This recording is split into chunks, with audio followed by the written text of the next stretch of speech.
le nyateƒe me la ame sia ame di be wole yɔe be nye kristotɔ le nyateƒe me la ame sia ame kloe di be wole yɔe be nye kristotɔ nyateƒe enu nyuie ya la ame sia ame di be wole yɔe ƒe ŋkɔ ta ɖe ye ŋu nu sia nu ke nyo koa amegbetɔ ƒome ɖe kpekpe dia be one gblɔ be enuma nye etɔ alo nu si ke wola wɔ ye bubu le ŋti ko la ame sia ame dia be yawɔe ne woade bubu ye ŋu eya ta egbe la abe si ke mi le kpɔm le tsɔtsi xɔwo me egbe ne la amewo ɖo tsɔtsi xɔwo me amewo yina ɖe gbedoɖaƒewo amewo ya ɖe crusadewo fi ke woyɔ amewo be mi va mi do gbe ɖa le mi va mi dzava wɔ nuku le afi ma menye nenema wòayi kafie mu ɖe nɔvinyewo meto ya dzi le gbe do na mia dometɔ ɖe sia ɖe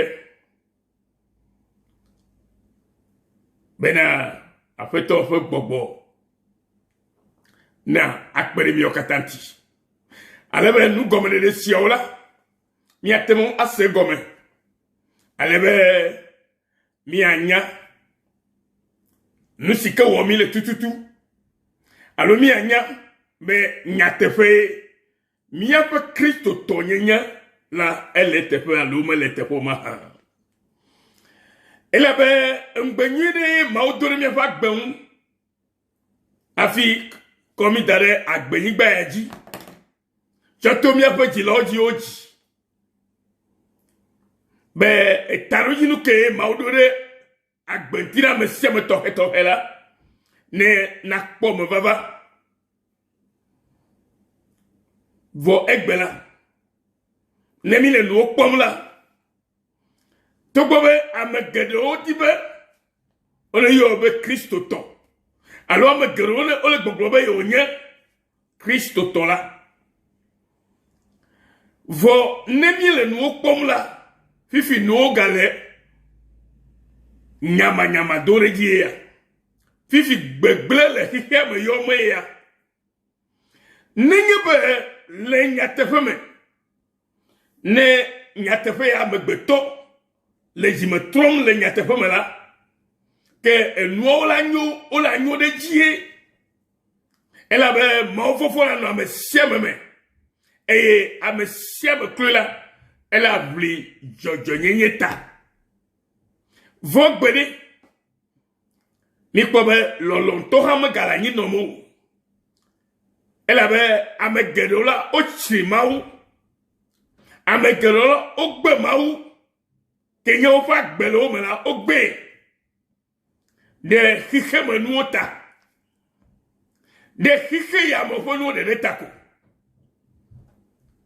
eye wova le enuwo wɔwɔwo lɔ wu tsɔ wu mawu ke wɔwo tsɔ wu ŋutɔ ƒe agbe amewo va le enuwɔwɔwo lɔ wu ŋutɔ ƒe agbe si ke nye mawu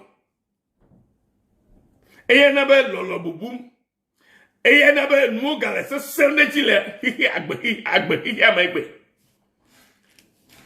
togbɔ be amewo le gbɔ sum le tsɔtsia yim ya togbɔ be tsɔtsiwo le tsitsim ɖe dzi gbe sia gbe togbɔ be apastɔwo le gbɔ sum ɖe dzi gbe sia gbe togbɔ be nyagblɔɖila aɖewo gblɔ be wònye nyagblɔɖila le gbɔ sum ɖe dzi gbe sia gbe togbɔ be enukawo docteur de la loi agbalẽnyalagawo le gbɔ sum ɖe dzi gbe vɔ gake nuwo gba le gbegblẽm ɖe dzie ke biabia la va ne miako be ɖe nu katã enuwo le yiyim ɖe le ke o nu ka ŋutie enuawo le yiyim nenema o togbɔ be ame sia ame le gbɔgblɔ be yele dzime trɔm yele enyuia gbɔ va vɔ nu katã mi le nyuia gbɔ vam le agbɔsɔsɔ me vɔ ye gbegblẽ koe gale gbɔ sum ɖe dzi o esia la nye biabia ne nye kple o gbe sia gbe abe amegbeto ke mi nyene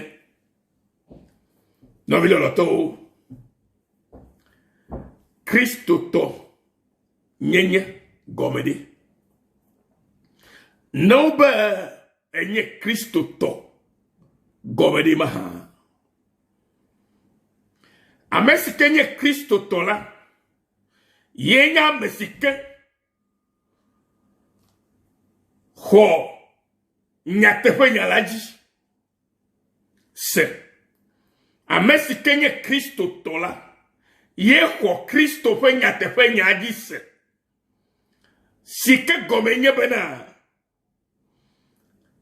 ewo kenye Kristo to la ewenye amesike ho Kristo fe donc o va wo nami la yigba ya dia e ho domaji se eye o ke ho domaji se la owe jesi doku asobana e nouveau la yenye keleke ya wo e ya trosi e nouveau ma wala alu amajoji o ma amme majo ibe kata minye volinye be egbe no vinye de le do ko yobe ye Kristo to enye nu nyede enye nu ske jebe amegbe to fu mo katala wo le mawpo nu anyinu eyeta ye nyala gbona mi le bible amebena e klosia klola jena afeto Yesu kenye Kristo kenye mawa eye adesia de do la vune yo avu mebe eye de kakwenya Maou, allo, de là. De toi, Christo va on est à me boto humia katan. Bien y asombe de. Mia besio kata le mia de koyobe minye Christo tode. Mi pode de. Gobenyebe de toke Christo va on a me boto humia de. Mi po gomele mea. Ne wa yobe enye Kristo to la echo Kristo we do wo ke wo la me sikena be oha okwo do majise ye podo ko le no me be ye mejeo vo ke Kristo va o do ya de tatala azola ye kwese eye kwese ko musamala ke le mo ya kwese be Kristo va odorere ita. Ye golbe eva cho bagbe. Cho do ayide yeta. Eye oku de nouveau ke hole ya meta. Yeta okudoa. To siamala novinya. Alanya asihoho ke le Kristo to nyeme. Eye alatem trozi Kristo to le bubogaji. Yeye, si que Christo chova mi lame. No vigne, vocape na wesiala, José la nation. Christo to, yenye José to. Amekenye Christo to la, yenye José to. Ye gombele ko, ne José ma la siwo la, matenye Christo to. Kene nye atrosi Christo to la, que egombe José la siwo azo.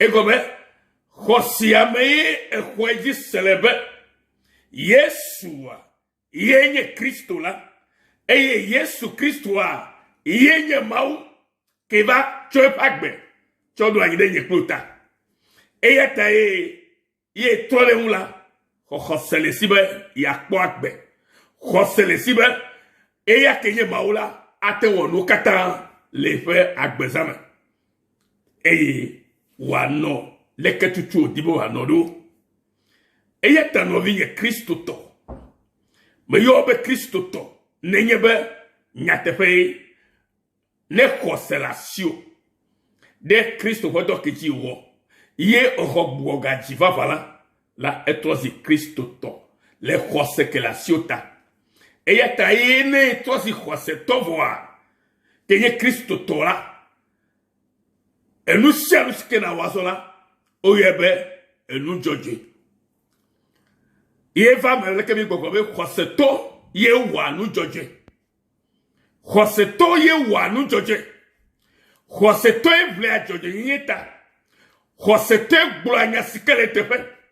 Khoseto kenye Kristo tola yenye amesike dia da se kenye anu kodi fe da se. Keye alakpada da kema ga no mo. Ke la tonya tefe na amesiame mavo toye. Ela be nyatefia la, musekele nyatefia mala, ne bulela, ne kema tono terenu. Novinye. Mele gbogbombe, khoseto ye wa nu joje. Ela be na, ame joje ye nye Kristo to. Hallelujah. Ame joje ye Kristo to. Hallelujah. Eyeta amejoje ma kenye Kristo to la ye fa gbonono la an edola na gbele khoseme. Eyeta Bible agbona mi le Habakkuk fa agbale eta ve ku keme na mabana. Poda evoluvo vugloto le eme. Meto mo de ka o. Khosema no sitema. Ye evoluvo ya vule do comme gloto e go be a chakale do comme. Ne khosema la siola anye chaka fome. Elle avait maukila no agbowe. Alebena orato no agbele khosemana melemo. Eyeta yo hiana obe na chowo ame. Kenye maufe no me ke so demie mela a chogbele maufa sime. A chogbele Kristo fasime. E na desido ko gbebena matrosi Kristo to. Eye to manye. Bena manu akbele khoseme. Habakkuk fa gbata ve ku kebe gogo bena. Bola efe louvo vous le me gloto. Eye me to mo de ka o. Nenye be menye khoseto la. O louvo mato mo de ka o. Susuma no mo de kati o. Susuma la chaka e jiome. Wa me tekata la chaka lokome. Ela be mo kiji o jebe na nola me kere mantio. Nyate fo me sike o jebe na nola me kere nyate fetio. E agbe sike o jebe na nola me kere agbe mantio. Ela Bible agona mi bena Yesu Kristo nto yenya e mola nyate fo la kwe agbela. Amen. E yata o leve vie na nye klo novinye. Bena gama suba na toye dokume. Dohi ale dokume ye Kristo to. Fine. Enyum to. Numai baudima. Baby tozi yeto. Blibo. Megbo ma to kotoyi.